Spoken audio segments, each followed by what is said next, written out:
મિત્રો દ્વારકા પહોંચીને સુદર્શન સેતુ ઉપર ટીટોળો રાસ પણ લઈ લીધો।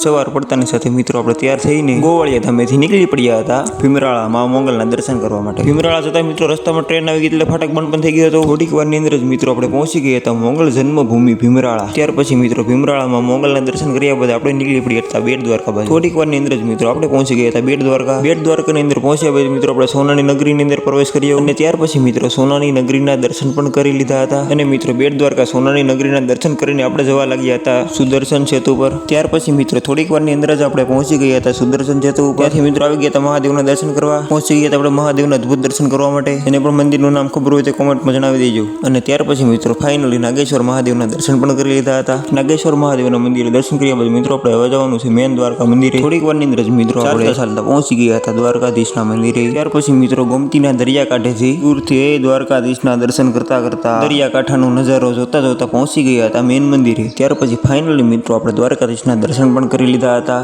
અને મિત્રો દ્વારકાધીશના દર્શન કર્યા બાદ દ્વારકા નગરીની શેરીઓનો અદ્ભુત નજારો જોતા જોતા નીકળી ગયા ઘર બાજુ જવા।